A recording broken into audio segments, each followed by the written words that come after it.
ह्या शैक्षणिक साहित्याचं नाव डायस संच आहे. या डायस संचाचा उपयोग आपण शब्दझुंज या खेळासाठी वापरणार आहोत.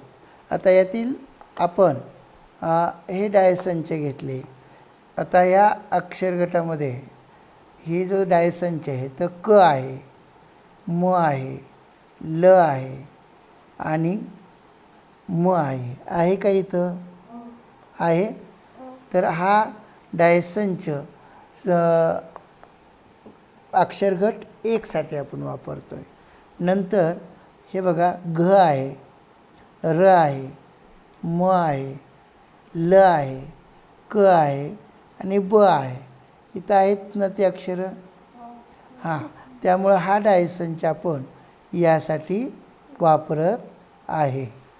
हा डायस संच आपण वापरून शब्दझुंज हा खेळ खेळू शकतो. धन्यवाद.